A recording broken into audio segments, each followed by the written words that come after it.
नमस्कार, स्वागत आहे आपले कला कल्पना युट्यूब चॅनल मध्ये। आज आपण हे असं बेल्ट असलेलं झबलं शिवणार आहोत। अगदी जन्मलेल्या बाळापासून ते 3 महिन्याच्या बाळासाठी ही माप अगदी योग्य आहेत। किंवा तुम्हाला हवं तर तुम्ही याच्यामध्ये अर्धा ते 1 इंच बदल करून अशी झबली शिवू शकता। ब्लाऊजचे किंवा कुर्तीचे उरलेले जे तुकडे असतात त्यापासून आपण अशी झबली शिवू शकतो। शिवायला अतिशय सोपं आहे। यामध्ये फार काही माप वगैरे घ्यावे लागत नाहीत आणि अगदी कमीत कमी वेळेमध्ये शिवून तयार होतं।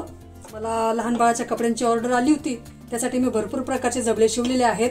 तर आपल्या चॅनलवर त्याचे तुम्हाला व्हिडिओ नक्कीच पाहायला मिळतील। चला तर मग व्हिडिओला सुरुवात करूयात आणि पाहूया त्यासाठी काय काय लागतं ते। त्यापूर्वी तुम्ही चॅनलवर जर नवीनच असाल तर चॅनलला सबस्क्राइब करा, म्हणजे माझे तुम्हाला असे छान छान व्हिडिओ पाहायला मिळतील। यासाठी मेन फॅब्रिक म्हणून मी ब्लाऊज पीसच्या कापडातून 2 तुकडे कट केलेले आहेत। याच मापाचे हे अस्तरचे 2 तुकडे घेतलेले आहेत।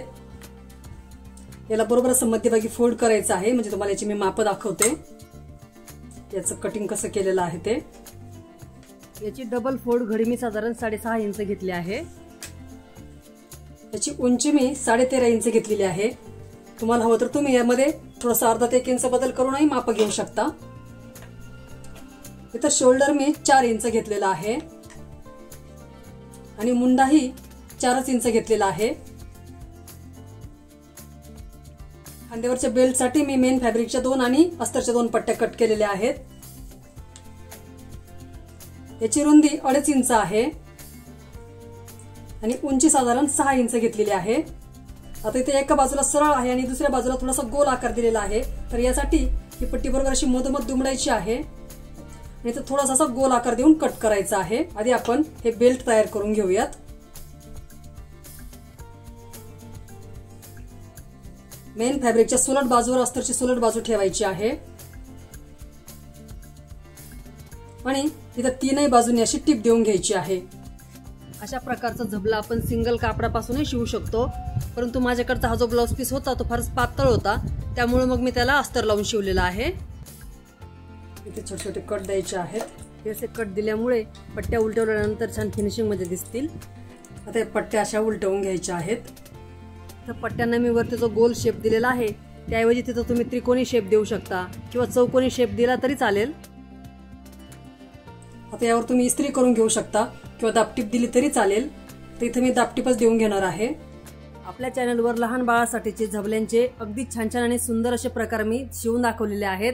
ते व्हिडिओ तुम्ही आपल्या चॅनलवरील प्लेलिस्ट मध्ये जाऊन पाहू शकता। आता इथे थोडंसं कापड किंवा दोरे कमी जास्त झाले असतील तर कट करून या दोन्ही पट्ट्या एकसारख्या करून घ्यायच्या। इथे मी मेन फॅब्रिक आणि अस्तरला छान इस्त्री करून घेतली होती।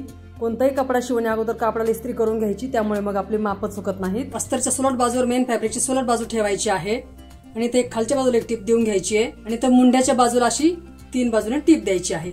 या दोन्ही बाजूला टिप नाही द्यायची। आपल्याकडे असे ब्लाऊज पीस कधी कधी घरात पडूनच असतात, त्यांचं काय करावं हे आपल्या लक्षात येत नाही। तेव्हा तुम्ही अशी छोटी छोटी झबली शिवून कोणाला गिफ्ट देऊ शकता किंवा असं झबली शिवून तुम्ही याची विक्री करू शकता मैत्रिणींनो। किंवा अशा ब्लाऊज पीसची तुम्ही भाजीसाठी छान पिशवी शिवू शकता। अशा 5 मिनिटात शिवून होणाऱ्या पिशवीचा व्हिडिओही आपल्या चॅनलवर अपलोड केलेला आहे। ही अशी टिप दिल्यानंतर जास्तीचं कापड कट करायचं आहे। मेन फॅब्रिक अस्तरपेक्षा नेहमी अर्धा इंच जास्तच घ्यायचं, म्हणजे जास्त जर कापड झालं तर कट करून टाकता येतं। कापड थोडं जरी कमी पडलं तर मग सगळीच माप चुकून जातात, त्यामुळे मेन फॅब्रिक थोडंसं नेहमी जास्तच घ्यायचं। आता इथून हा भाग उलटवून घ्यायचा आहे। आता कात्री किंवा एखाद्या टोकदार वस्तूच्या मदतीने याचे छान कोने काढून घ्यायचे आणि याच्या दोन्ही बाजू व्यवस्थित जुळवून घ्यायच्यात। इथे वाटल्यास आपण मेन फॅब्रिक आणि अस्तरला टाचण्याने फिक्स करून घेऊयात, म्हणजे आपल्याला शिवायला सोपं जाईल। आता असं उलटवल्यानंतर इथं 3ही बाजूंना दापटीप द्यायची आहे आणि इथं खालच्या बाजूला दापटीप देऊन घ्यायची। इथं वरतून दापटीप देण्याऐवजी आतूनच तुम्ही 2दा टिप देऊन घेतलं आणि वरतून छान इस्त्री केली तरी चालेल। आपल्या कला कल्पना चॅनलवर पर्स मेकिंगचे अगदी बेसिक व्हिडिओ आहेत मैत्रिणींनो, जसं की पर्सला चेन कशी जोडावी किंवा चेनमध्ये रनर कसे टाकावे, बॅगला बेस कसे द्यावे, हे सर्व व्हिडिओ तुम्ही आपल्या चॅनलवरील प्लेलिस्टमध्ये जाऊनही पाहू शकता। इथं अशी दापटीप देऊन घेतलेली आहे। आता हा दुसरा मेन फॅब्रिकचा आणि अस्तरचा तुकडा घ्यायचा आहे। अस्तरच्या सुलट बाजूवर मेन फॅब्रिकची सुलट बाजू येईल याप्रमाणे अशी ठेवायची आहे। इथं आपण थोडासा बदल करणार आहोत, व्यवस्थित पहा। ही बॅक साइड आपण थोडीशी वेगळ्या पद्धतीने शिवणार आहोत। पहिल्या तुकड्याप्रमाणेच आपल्याला खालच्या बाजूला टिप द्यायची आहे आणि तर 3ही बाजूला टिप द्यायची आहे, परंतु आपल्याला इथं शोल्डरला हे बेल्ट जोडून घ्यायचे आहेत। या बाजूने साधारण अर्धा ते पाऊण इंच अंतर सोडायचं आहे आणि मार्किंग करायचं आहे। याही बाजूला असंच मार्किंग करायचंय। आणि हे बेल्ट याप्रमाणे ठेवायचे आहेत, म्हणजे या मार्किंगच्या आतमध्ये ठेवायचेत. या मार्किंगच्या आतमध्ये ठेवायचा आहे हा बेल्ट. हा मेन फॅब्रिकचा भाग याच्यावर ठेवायचा असा आणि बरोबर अशी तीनही बाजूने इथं टिप देऊन घ्यायची आहे. इथं वाटल्यास आपण टाचण्याने फिक्स करूयात, म्हणजे कापड सरकणार नाही. हा व्हिडिओ तुम्हाला थोडा जरी आवडला तरी एक लाईक नक्की करा मैत्रिणींनो. तुमच्या भरपूर अशा लाईक्स पाहून मग नवीन काम करायला छान ऊर्जा मिळते मला. माझ्याकडे जसं काम येतं त्याप्रमाणे मी व्हिडिओ बनवण्याचा प्रयत्न करत असते मैत्रिणींनो. आताही मला एक झबले आणि टोपड्यांची ऑर्डर आलेली आहे आणि त्याचे मी वेगवेगळे व्हिडिओ बनवलेत. लवकरच ते व्हिडिओ एक एक करून अपलोड करेल. तर खालच्या बाजूला इथं आपण टिप देऊन घेऊयात. साधारण 1/2 इंचाचं मार्जिन सोडायचं आहे आणि मग टिप द्यायची आहे.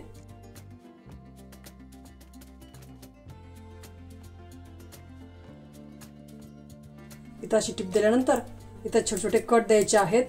पहिल्या पार्टला आपण कट द्यायचं विसरलो होतो. हे जास्तीचं कापड इथं कट करायचं आहे.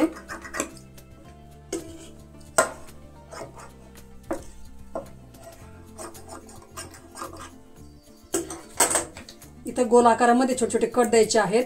असे कट दिल्यामुळे हे उलटवल्यानंतर छान फिनिशिंग मध्ये दिसतं. आता इथून मोकळ्या सोडलेल्या जागेतून हे उलटवून घ्यायचं. आता इथं तिन्ही बाजूंना दाबटीप देऊन घ्यायची आहे आणि इथं खालच्या बाजूला दाबटीप देऊन घ्यायची. तुम्ही हवं तर इथं इस्त्री करून घेऊ शकता. यापूर्वी चॅनलवर मी पर्सची किंमत कशी काढावी किंवा भरपूर साऱ्या पर्स एकाच वेळी कशा शिवाव्यात किंवा पर्सची ऑर्डर कशी मिळवावी यावर व्हिडिओ बनवलेले आहेत आणि त्या व्हिडिओला तुम्ही उत्तम असा प्रतिसाद दिलेला आहे. आता असे बेल्ट जोडल्यानंतर हे दोन्ही पार्ट असे घ्यायचे आहेत. याच्या सुलट बाजू समोरासमोर ठेवायच्या आणि त्या दोन्ही बाजूनी फिटिंगच्या टिपा देऊन घ्यायच्या. माझे व्हिडिओ पाहून तुम्ही जर काही शिवले असेल तर त्याचे फोटो तुम्ही माझ्या इंस्टाग्राम आयडीवर पाठवू शकता मैत्रिणींनो. या प्रकारची झबली शिवायला अतिशय सोपी असतात मैत्रिणींनो. तुम्हाला जर अगदी बेसिक शिवणकाम येत असेल तर तुम्ही अशा घरबसल्या ऑर्डर मिळवू शकता. बाळासाठी छानसं दुपटं, झबलं, टोपडं, लंगोट याचा सेट तयार करून तुम्ही बाळंतविडा म्हणूनही विकू शकता मैत्रिणींनो आणि घर बसल्या 2 पैसे कमावू शकता. इथे मी छान 2दा टिप देऊन पक्क केलेलं आहे.